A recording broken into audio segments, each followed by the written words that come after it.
Hey everyone, welcome back. And like we did last time, we welcome a special guest onto our show. Udit, thanks for joining us all the way from Delhi. Prashant, welcome back as always. The second test match, it went the other way this time. It was India who came out on top. I want to start with you, Prashant. Do you think that England went too hard at the target? Uh, Samir, I think England were trying to go hard. Also, I would say Zach Crawley's decision, the technology issue, was a big call there. I think, big call there because he was batting so well. Uh, but I feel, England didn't show the effort which they had in the first test. They were so proactive. They found a way of coming back, okay, because in this test, I felt like it just let down. When Yashasvi Jaiswal scored that 200, that 200 run mark, he was super.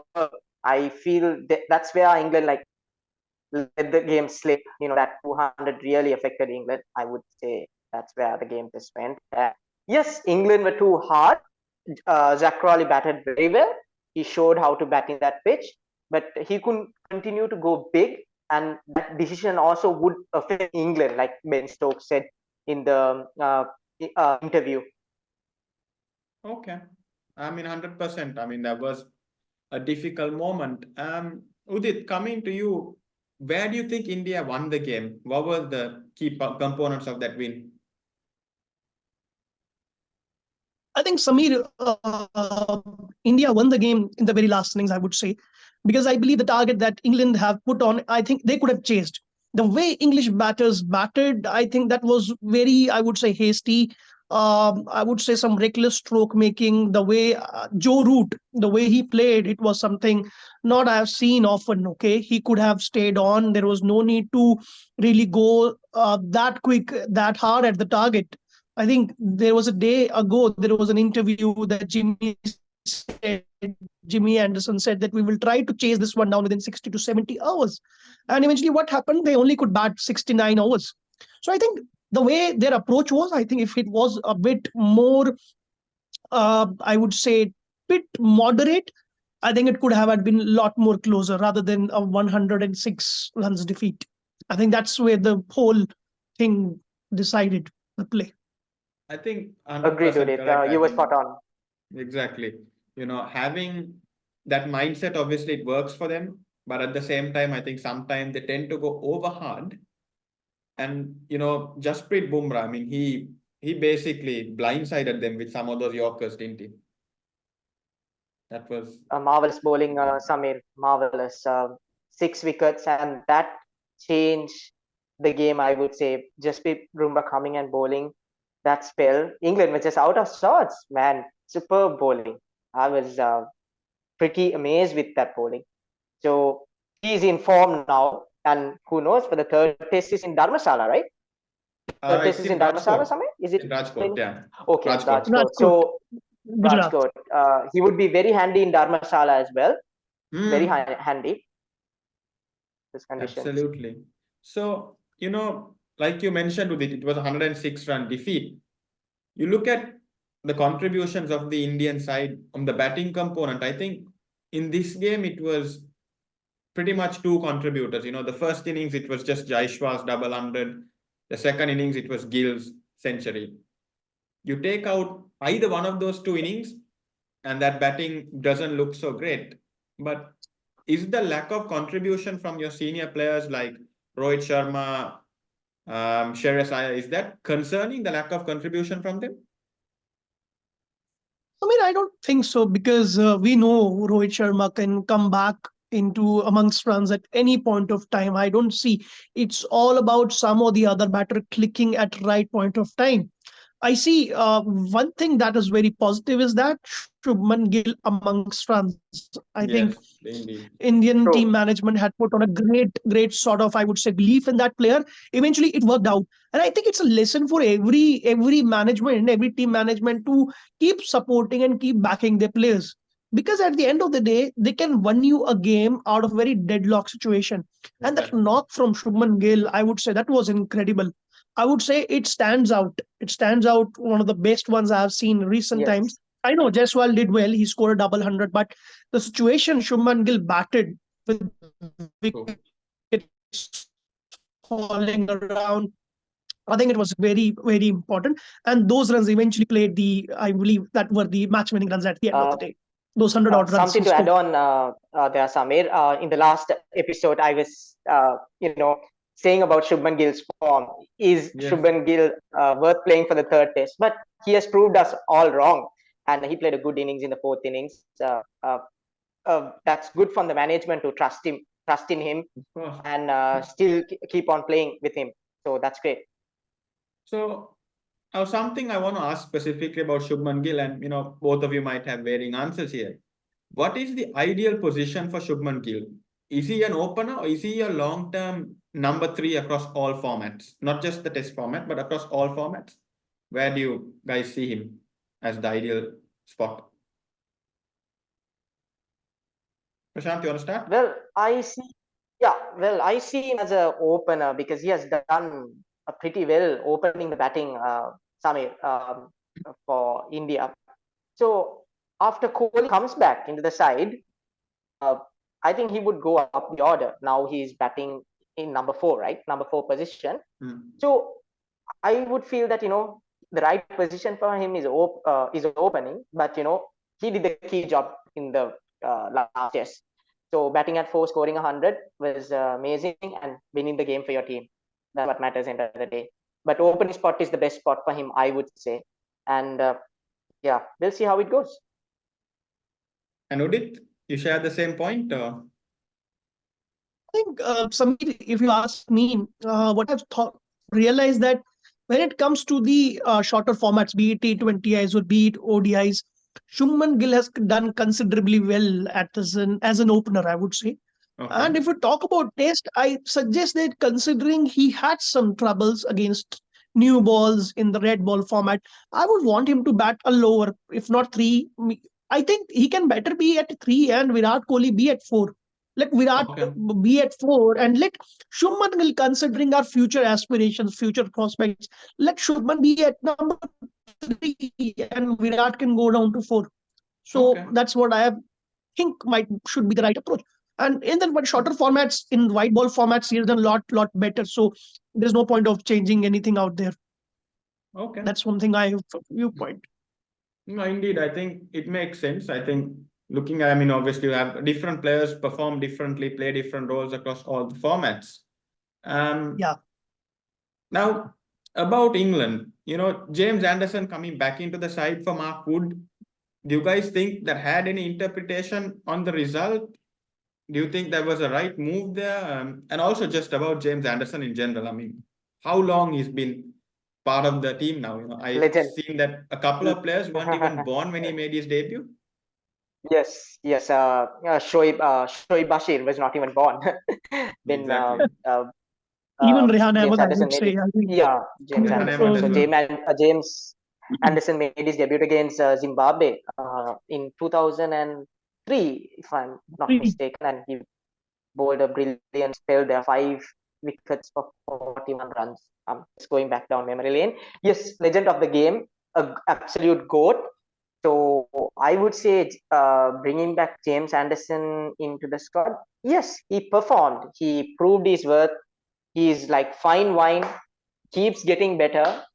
Yeah, I think over here, I think the England batters didn't bat well. I would say they were like Udit said, they were too hard. They were going after the bowling. They were too hard and they were playing rash shots. Okay. And I would like to add on to one thing, that in the second test match, if I'm not mistaken, Jimmy Anderson took 5 wickets. 3 in the second innings, if I'm not mistaken. Correct me. In the second innings, I think Udit, he took 2 wickets in the second innings and 3 in the first, so 5 in the match. Yeah, 5 wickets in total. I think it's fairly well, and he fared well actually. And the way he has been bowling, he has been doing well. I think ECB English management should stick with him he has still a lot of potential and he can do fairly well. And I would want him to play more and more, because at the end of the day, he's setting up a benchmark for all people, all the players, because we generally don't see fast bowlers going around 36 and 37. We generally see Exactly. them getting retired. And if he Yes. can play for more few years, I think it can help us elevate the careers of several other players as well. That this is how you have to be like. If he can play until 42, 43, 44, I believe why rest others too can. It's a very good example for everyone, benchmark for everyone. Age is just a number. Don't go by That's age. true. Don't force your Very players to Yes, retire. Udit. Okay, you are 35. You have to retire. I think it's a lesson for everyone. That is true. So That is I a think great point, Udit. Sorry to interrupt. I just want to Yeah. add on to it. That's a great point, Udit, because nowadays we see bowlers like recently Taskin Ahmed retired from Test cricket, and we see bowlers retiring at a very early age. I see some bowlers retiring from Test cricket and ODI cricket, and some bowlers even give up on injuries. But you got to give credit to James Anderson for keeping up to his fitness and bowling so well and taking wickets, and he Exactly. performs 5 whenever he wickets. gets the ball. Yeah, performs well. So that is a great example, Udit. I really appreciate that point from your end. Yeah. And for a fast bowler to take 5 wickets, top order 5 wickets, I Exactly. think you have to really applaud the effort this guy is putting in. He's a non-stop, in these I would in say, these he's amazing. conditions, Example. in these Great. conditions, they're not easy Yeah, for fast exactly. bowlers. These conditions. Yeah, Yes, these yes. very much, I would say these are flat tracks. And if he's able to take wickets, what else would you want from a fast bowler? You getting wickets of Rohit Sharma, Shubman Gill. Come on. I don't see Mhm. anything more wanting more from a fast bowler at this point of time. And Fully he's agree also with close that. to 700. Sorry to interrupt, guys. He's also close to 700 wickets, right? He's somewhere Mm. around 694, 695 wickets. Yeah. So he's getting close to 700, which is a Yes, great It will be a big milestone. achievement. great. It will be a huge accomplishment Yes, Yes. for him. it is. Do you guys think honestly he can go after the 800 of Murli? I know it's a long shot, but do you think he can go after it? Another 4 more years of James Anderson? If supported well, and if supported well, I think he has recently signed another contract with ECB for a year or two. I'm not sure how long. So he's there for a year more. And yes, I believe he can reach that milestone. If Mutaya Muralidharan is there is a certain reason, and definitely Jimmy Anderson can really come closer to him. I think And it would fast be bowler achieving something that quite number special is for a fast bowler. fast bowler achieving that number is incredible. It would Legend. indeed be. So Yeah. now looking to the next match in Rajkot, what I've sort of heard is Rahul and Jadeja might possibly be fit. Now, looking at the composition of the side, I'd say Rahul walks straight back in for Rajat Patidar. But Ravindra Jadeja, obviously class player, he also walks straight back. How do India go about the combination? Would you think about leaving Akshar Patel out or Kuldeep Yadav out? How do you see that playing out with it? Samir, it's a very tough decision asking who do you get replaced. But yes, if you ask me, I would want Ravi Jadeja to come in and replace Akshar Patel. I think that is the easy one I would pick up from, because Ravi Jadeja has a lot of He experience. took 4 wickets in the game. He bowled quite well, I felt, and he brings that extra variety with his wrist spin, and you're keeping the English batters on their toes.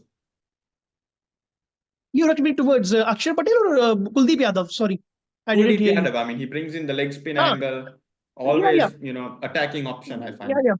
So no way, Kuldeep Yadav, I think he is not replaceable for now. I think Kuldeep Yadav has been doing considerably well. And I would say replace a bowling or batting all-rounder by a batting all-rounder. Akshar Patel, he has to be replaced by Ravi Jadeja. You can't replace Kuldeep Yadav with Ravi Jadeja. Does not really make sense at all. And Ravi Ashwin, I think he has been doing pretty well. He has a knack of taking wickets. So I won't touch him either. Yeah. So let Yeah, him. he's also close Yeah, to his milestone. 500 Yeah. wickets. He's also close to 500, his right? milestone. Exactly. Yeah, 500 wickets, a great achievement as well. Yes, I agree with Udit. Ravi Jadeja should be the one to replace Akshar Patel, because Ravi Jadeja can feel well, bowl well, bat well. He's energetic wire in the cricket field. So a player like him should be there, and he could win you games Indeed. single-handedly. One thing, I don't want to disregard what Akshar Patel brings into the squad, but I think Ravi Jadeja is a bit ahead. I would not say bit, a lot ahead, considering the experience he holds. Of course. Yes. True. And in pitches like these, Ravi Jadeja can be deadly for English batters. Of course, These pitches, exactly. he knows how to extract. And you are having, if the next match is in Rajkot, you have to have play Ravi Jadeja, his home turf. Exactly. And I mean, Rajkot, of the conditions, what are we thinking? It does tend to spin a bit at Rajkot. So will that favor India considerably, or? Of course, a lot more. I think India would definitely have a upper hand over there. There is no doubt about that. And I think this is going to be tough time for English batters, to be honest. That's what I feel. And India clinching the series. I think it's going to be something that will be starting from next text onwards. Guys, so yeah. yes. So coming to you, what do England need to do to turn it around when they go to Rajkot? What do they need to do differently to get a win back? Differently is that they have to bat well. They have to read the conditions. It's not about going at every ball, going hard. They need to bat positively. Someone like Oli Pope, how he batted well in the first test. Okay. He played the situations, and also he was scoring runs. Now in this first test, in the second test, England was just out of sorts. Okay, they were seeing the game like a 50-over game, trying to go after every ball. So I feel in the third test, their batting needs to work out well. The batting has to click. That is going to be one main thing. Bowlers are doing well. I would go with the same bowlers. Batting wise, they have to work it out. And I know this is going to be a bit harsh, but I may drop Joe Root for the third test and bring someone else who's in the squad. I know it's going to be very harsh. I mean, he's a legend, and he has scored tons of runs for England. But I don't think Joe Root's getting dropped, mate. I don't think Joe Root's gonna be the way he's getting out, Samir. The way he's getting out is very ugly. But what to do? We'll see how it goes. Yeah, I feel I just want to do a change in that batting lineup and bring someone else. So who is there in the England squad, Samir, instead of Joe Root? Who is the other batters they have? They've got Dan Lawrence as the only reserve batter, but look, I don't think you can drop Joe Root personally. I have seen a bit of Dan Lawrence. He played in Sri Lanka. He plays the sweep shot very well, and he has played some good innings in the Sri Lanka Test series a few years back. Yeah, we'll see how it goes. No, I think I would like to add on one thing here. Yeah, go ahead, do this. Yeah, sorry to interrupt you. I think one thing I just went through the statistics when I was watching the game, when I watched the highlights. I realized that England batters batted for 69.2 overs, okay? And the run rate with which they scored was around 4.2. I think this is again something that has to be addressed, that what is the need of really going so hard? I know they have a certain approach which has been successful in the past, but you can't have that one same approach all the time. You have to really understand when to go with that approach and when to switch off that approach and when to be defensive. You have to have different. You can't have one ball game for all the matches. Yes. It's in India. It's a different pitches altogether. You have to really realize you can't go with a run rate of 4.2, especially in when you are chasing a target. And the way they have been playing, I find it reckless. The way Joe Root has gotten out, it's reckless. Apologies for using such word, but it was no, that's fine. Absolutely. So this is something that you can address. Guys, I want to add on something. Yeah, sorry to interrupt. I want to add on something. Udit, you were absolutely right, Udit. So in the first test, what I saw in England was the partnership between Ben Foakes and Oli Pope, right? They played according to the situation. they were rotating strike, taking the singles, the boundaries were drying up, and they built a partnership. Then they were getting aggressive. So rotating of strike is a must. It's not every ball you should hit for 4 and 6. I know this basketball approach has been working out perfectly for them, but it's not always the same approach. You just have to read the Exactly. condition at the right time.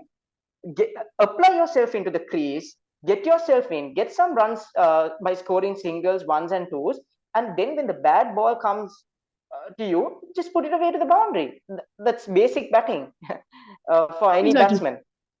No, Yeah, agreed. exactly. I mean, That's what I would. 100%. Now, I feel something that might have slightly hurt England is Ben Stokes not bowling means they've only got one proper pace bowler and you've got 4 spinners with Root. Do you think England might consider going for a second seamer and asking Joe Root to fill in as a third spinner? Because India have got 2 paces and I think that does help you give the attack a bit of variety. Is that something you think England might do? Going for the second pacer, Prashant? Second seamer. Well, Yeah. Samir, good question. I would say they will go with spin. I don't think that they will go for a second seamer. They will continue with James Anderson. Having 2 seamers in India, Samir, is not the right option. I would say that 3 spinners and 1 fast bowler would be my pick. Yeah. Okay. Udit, any changes on your side, or would you go with the same See, team? again, I would go with the same team. I think I don't see any challenges with the bowling department. They have done fairly well. It's all about how they are going to approach their batting. They have to really, they all have to understand what are they trying to do. It's all about winning the matches at the end of the day. It's not, I don't really care whether they win it via a baseball approach or when they go defensive approach. I think they should really address that part. That is where they should really work upon. Otherwise, bowling front, they are absolutely fine. They are doing fairly well. Fine. And the England top order is also doing well, Samir. Zach Crawley and Ben Duckett are batting well. Okay, they're giving that approach. They're giving that quick start for them. So England should, okay, say if Ben Duckett and Zach Crawley are batting and they score about 80, 70 runs within 15, 20 overs, if they get out, then the next batsman should think, okay, right, we've got a good start. Let's get strike and let's bring run rate down a bit. And then when the bad balls comes away, let's game start the approach when they're set in.